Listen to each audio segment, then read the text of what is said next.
Thanks to everyone for the support, and thanks to those friends who supported the channel financially. But I hope everyone will press the like button so that this video reaches 2,000 likes. Hwang Yongmin, who was trembling, looked frightened, but Ryu looked at him and said, "There's no need to be afraid. I'll send you to your friends soon." Hwang Yongmin, who had been trembling just a moment ago, now looked at Ryu Min with a determined expression and said, "How do you know my friends?" Ryu said, "Why wouldn't I? We used to hang out together. Strictly speaking, I was dragged into your group." Hwang Yongmin was shocked and he asked, "What?" Ryu smiled at Hwang Yongmin, who was looking at him as if asking what kind of bullshit he was saying, and he said, "Don't you know who I am?" Hwang Yongmin said, "You're Black Scythe." Hwang Yongmin's words were cut abruptly as he looked at the face revealed behind the mask. It was a face he knew very well. At that moment, Ryu said, "It's me, Ryu Min, the one you used to torment." Hwang Yongmin freeze up like statues, and he said, "Ryu Min? The Black Scythe. Ryu Min?" he uttered, while the scenes from his memory were overlapping in his mind. One was of Ryu Min,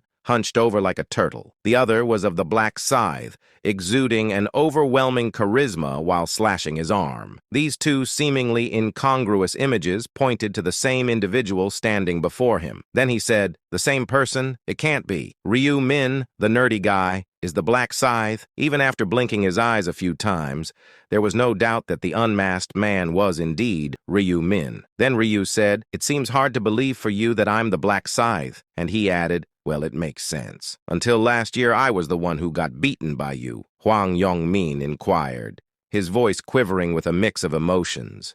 What are you? Have you been deceiving me all this time? Why pretend to be a fool?" Ryu retorted. "What are you talking about? When did I pretend to be a fool?" And in the midst of their conversation, Ryu Min's scythe spun around, and Hwang Yongmin's arm fell to the ground. The shock of losing his arm left Hwang Yongmin momentarily speechless. Then Ryu said, with voice carried a chilling edge, "It's unpleasant to hear words like fool from trash like you, isn't it?" Hwang Yongmin, stammering in pain, could only manage a feeble response. "Stop." But Ryu said, "Be quiet, unless you want your tongue cut out." Hwang Yongmin held back tears and endured the pain, while the blood leaked out from the cut. Then Ryu's hand moved swiftly to administer first aid, stopping the bleeding and healing Hwang's arm. And he smiled and said, "Oh, you're one-armed now?" Hwang Yongmin, having failed to reattach his severed arm, had tears in his eyes. Ryu looked at him and said, "So what?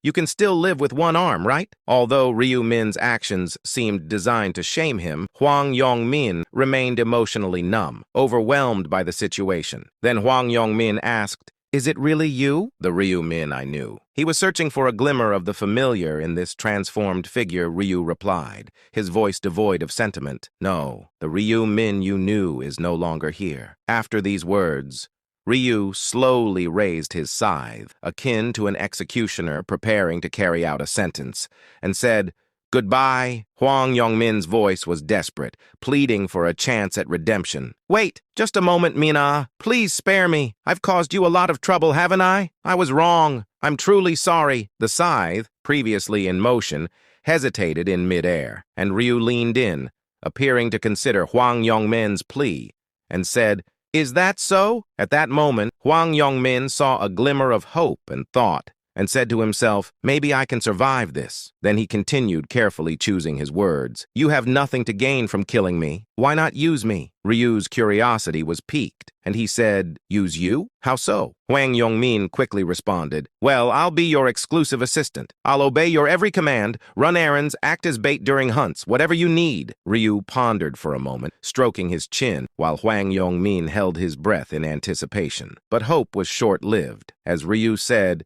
"It's still not going to work." Hwang Yongmin's expression sank, and he asked, What do you mean?" Ryu said, "You still intend to strike me from behind, don't you?" Hwang Yongmin was left dumbfounded and said to himself, "How did he know? Did he guess?" Then Ryu said, "You can't keep a dog that tries to bite its owner." With these words, Ryu raised his scythe, and Hwang Yongmin's face contorted in desperation. And he said, "Wait, just a moment." But Ryu said, "Your worth as a pawn ends here." And with one wave, Yongmin's head flew off. It was a pitiful and insignificant end to a once-tangled fate. Then Ryu's cold voice echoed in the air as he aside, I gave you countless chances. In the previous regressions, back when he didn't have the rune of inner thoughts, Ryu Min had spared Hwang Yongmin, who had been deceived by his silver tongue. But as expected, it ended with betrayal. Then Ryu chuckled inwardly and said, I was such a sucker back then, and only after my death did I realize how foolish I had been to spare Hwang Yongmin. Of course, this was a tale from a time when his level and experience were much lower than they were now. And he said, goodbye, you bastard. And now, I need to clean up this mess. Utilizing his skill to erase any traces, Ryu made the 4 lifeless bodies vanish from the scene. It appeared that no one had detected their presence,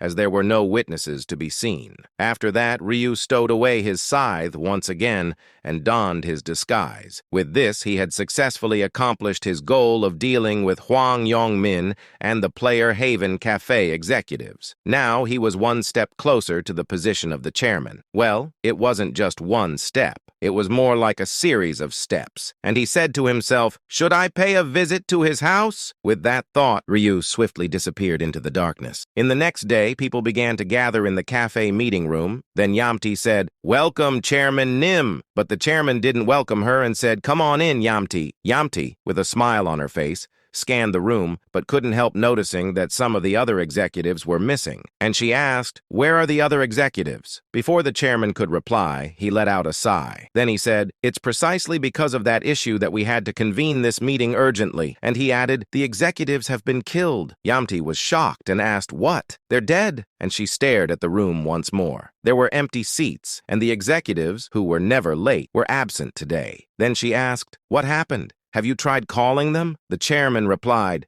we checked, but they're not answering individual calls either. It seems they were attacked while going for interviews. Yamti thought of one person and said, so who did it? Could it be? As if to confirm her suspicions, the chairman nodded and said, that's right, Black Scythe, he's hunting our cafe members. Strictly speaking, they weren't regular members but executives. However, the chairman wasn't concerned about that distinction. What mattered was that the cafe they had painstakingly built was under attack, and it was by none other than the Black Scythe, who was considered the #1 player in the other world. Then Yamti asked, what about Sobaru and Poparing? They were killed by him too? The chairman replied, that's correct. She said sadly, why? What could those good people have done wrong? The chairman said, why do murderers commit murder? It's just for their own satisfaction. Or maybe they saw us as a threat. Gaining influence. Listening to the chairman's explanation, Yamti could understand to some extent. There were people with twisted personalities who, when others' success seemed too prominent, wanted to snatch it away. And she asked, did he join our cafe just to lure the executives? The chairman replied, yes. Then she added, I was looking forward to meeting Black Scythe someday, but now I find out he's a psychopath who's hostile to us. I feel really ashamed. If we had accepted him as an executive, it could have been a disaster. The chairman said, that's right. I would have regretted it for the rest of my life. Maybe even before that, he would have killed me. Losing the executives seemed to have put the chairman in a bad mood. And he said, Black Scythe is now our clear enemy. We must find him and avenge our lost members. But with an assured tone, Yamti asked, yes, we have to do that. But is it certain that the Black Scythe is the culprit? The chairman replied, there are eyewitnesses. And he called out saying, Lost Yak Nim, as you reported to me, please explain the situation to Yamti Nim. Lost Yak said, of course, and with a gloomy expression described the confrontation with the Black Scythe. Then the chairman left the room and Lost Yak exchanged greetings with Yamti, saying, Yamti Nim, we'll see you next time. She said, yes, please take a rest. You've had a tough day today, Lost Yak Nim. After everyone left, Lost Yak said to himself, fortunately, it seems they didn't notice. And he opened his equipment window and pressed the button to remove his helmet. Suddenly, his face returned to its original appearance. It was no longer the gray-skinned Lost Yak. It was Ryu in all his glory. Then Ryu chuckled and said, I guess I've got a knack for acting, and he gazed at the item he had just unequipped. Assassin's Mask. Category, helmet. Grade, unique. Description, a thin, translucent mask.